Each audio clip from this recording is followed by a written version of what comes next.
Hello everyone, today I want to talk about what I think is the current hot topic discussion in Guilty Gear, which is going to be surrounding Wild Assault. So ever since they added Wild Assault with the Season 3 patch, I think pretty much everyone knew immediately that they were going to be very strong and very prominent in the meta. But I think for one, we've gotten to that point already. Like we are already in a situation where Wild Assault is dominating the meta, and we were there pretty much a couple days into the patch.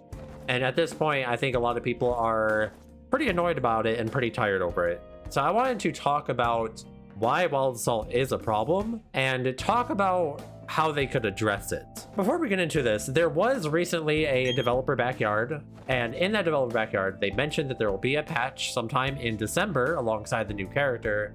And in that patch, they said they'll be making changes to Wild Assault and Deflect Shield, which are the two new mechanics that came with Season 3. And this had everybody talking about, what should they change about Wild Assault?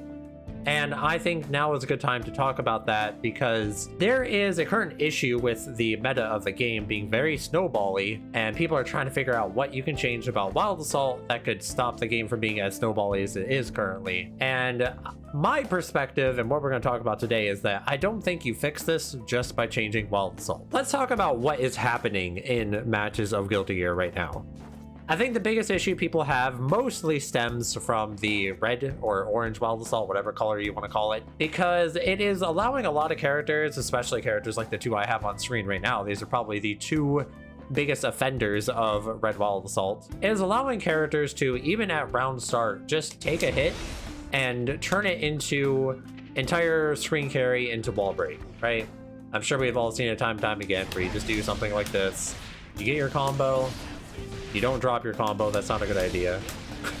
You get your combo, you break the wall before they're able to burst, and then you get a hard knockdown with your Wild Assault, or if you have meter established, you break the wall with that, and then you just snowball them with positive bonus from there. Now, snowballing people with positive bonus is not necessarily a new thing in Strive, but this patch, it has become much more accessible. This is where I think the first problem comes into hand, which is the fact that we have a very unhealthy play pattern in this game currently, because it is so much easier for a lot of the good characters especially, but not even just the top tiers, a lot of characters can do it. It's so much easier for them to establish this type of game flow.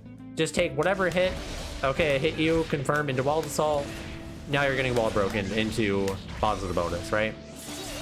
So it's not necessarily that it's new. What is new is the accessibility of it, and also in regards to the potency of it as well, because you now get your burst gauge back during positive bonus and not just tension. Now, many will refer to this as just being a problem because of them adding Wild Assault, but I don't think that is entirely the case, and I want to talk about why I don't think just Wild Assault is the issue at hand. There are three things that go into this play pattern with this, round start hit into Wild Assault into positive bonus, and the first one does come from Wild Assault.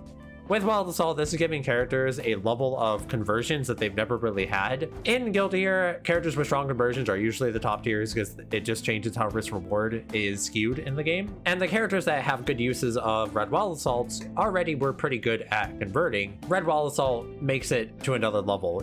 At round start, when you have no meter, you don't even need to counter hit your opponent. You hit them with any type of hit, and you're getting wall broken because of it, right?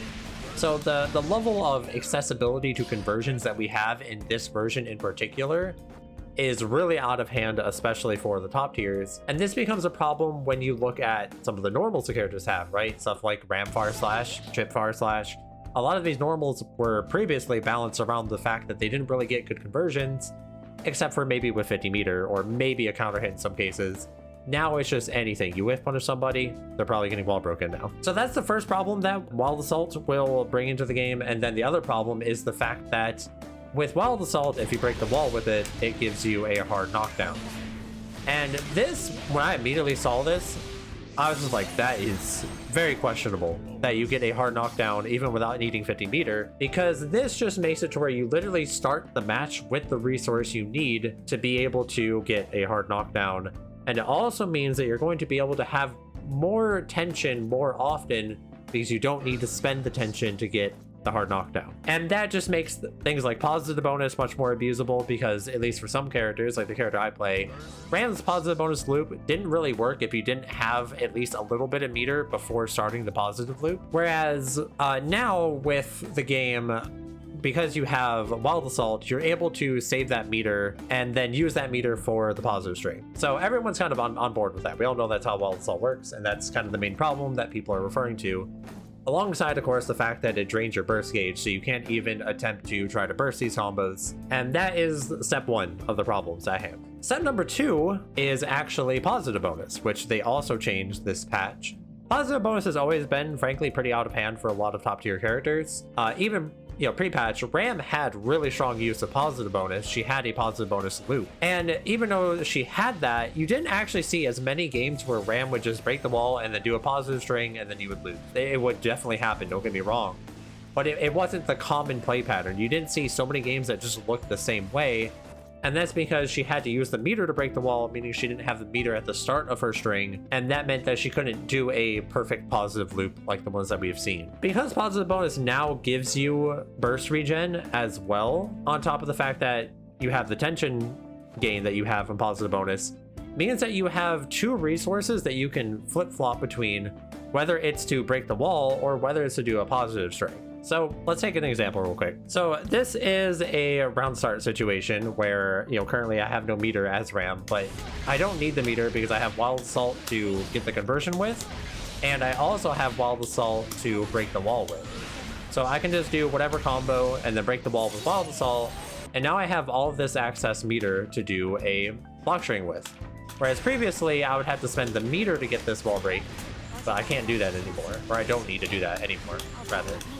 So because of that, very frequently, a lot of my knockdowns will let me do strings like this into some type of mix-up, and that mix-up will often kill your opponent. So now let's take another situation. Let's say you're in a situation where you already have a good amount of meter stocked up, but you only have 50% of your burst gauge. You can only do one Wild Assault. Well, it's kind of the same situation where I can use the Wild Assault to hit my opponent, and then do a combo into wall break, and then just break the wall with my meter instead of using the tension gauge, right? And then I can just do whatever block string, and then I can do this while I'm waiting for my burst gauge to come back, right? And then I could do something like this again into like another high-low mix-up that will probably kill my opponent if I hit them. So because of these two resources, they're very interchangeable how you can use them to both get a wall break, and you can also interchange them to be able to do a block string to get resources back to be able to just hit your opponent and kill them. So either way, they kind of go hand in hand, and you're basically in a situation where you almost have two bars of tension, and that makes it so much easier to establish these snowballs and so much easier to have resources left over to then kill them with when you hit them. So that's problem number two, is because of how they changed positive bonus, and frankly, I think that's probably the most egregious thing about everything. It's not even just Wild Assault, it's probably how positive bonus interacts with all of it. But there's a third problem to this situation as well, and that is character balance. So obviously, Red Wild Assault and Wild Assault in general and positive bonus, those are good for every character to varying degrees. There are particular characters that I think are really egregious with this problem, like I said with Ram and Chip, but there are other characters that are very good with Wild Assault as well. You have characters like Soul and Kai. Even characters that don't have Red Wild Assault are very good at abusing this type of game plan, whether it's Happy Chaos or Asuka or Nago. Whatever it is, the top tier characters are very good at using it. Historically, top tier characters have more tools, so they're going to use system mechanics better than other characters in the game. That makes sense. So part of the problem with Wild Assault is not just the fact that, like, okay, I'm Ram, I have good buttons to then convert my Wild Assault into. It's the fact that the character has good combo routes after the Wild Assault happens, if that makes sense. It's both the actual rooting, because Ram's corner carry after the Wild Assault is very strong, her ability to do different combos is very good, and her meter gain is so high off of these types of combos. The same goes for Chip, the same goes for Soul. It also comes down to a character balancing thing, because these characters aren't meant to be able to like as Ram, I'm not meant to be able to get a 2H launch this effectively. It's not supposed to be this accessible for me. That is the next step of this problem, is that you have characters that are being able to put themselves in situations that they're not meant to get as often as they do.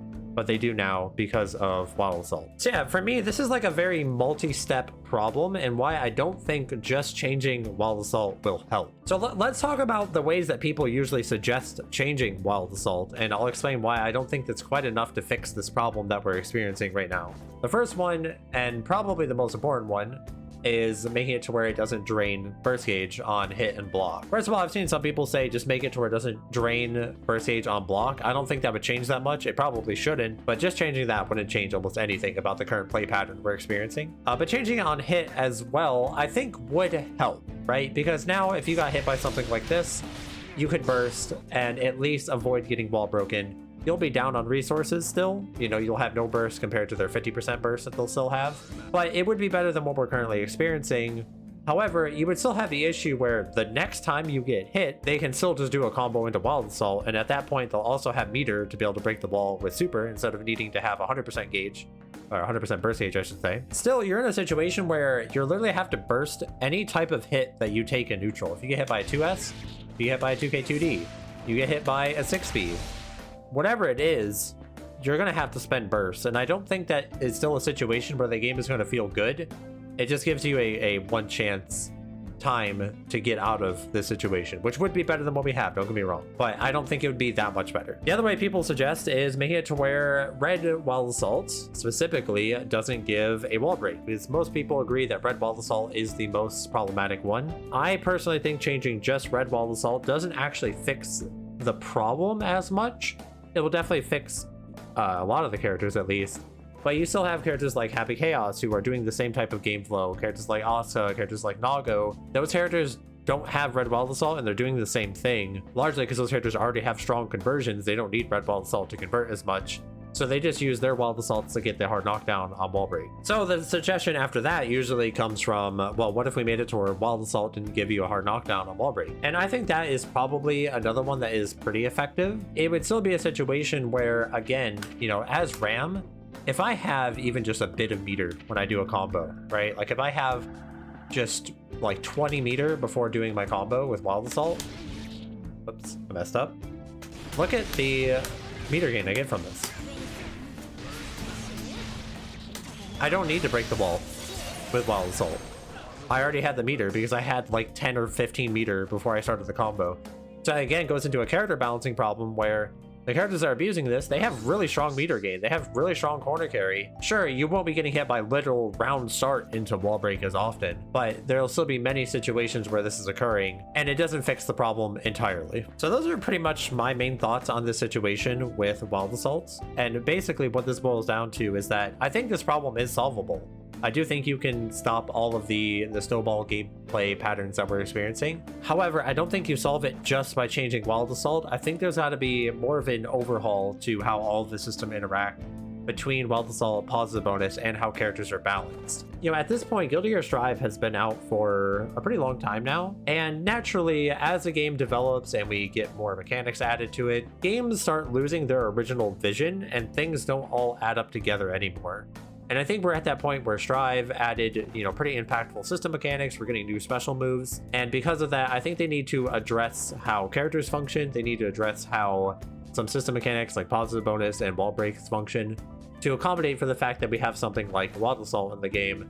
Because I feel like it just doesn't really fit with the game in a healthy way currently. That, of course, is just my thoughts on the matter. I do want to know what everyone else thinks. Do you think that just changing Wild Assault is enough? Do you think just changing red Wild Assault is the correct decision? Let me know what you think about all of this, and if you have faith in them fixing all of this in upcoming patches, let me know down below. If you enjoyed the video, please consider dropping a like and subbing to the channel. It'd really help me out, and I'd greatly appreciate it. I hope you enjoyed watching, and I'll see you in the next one.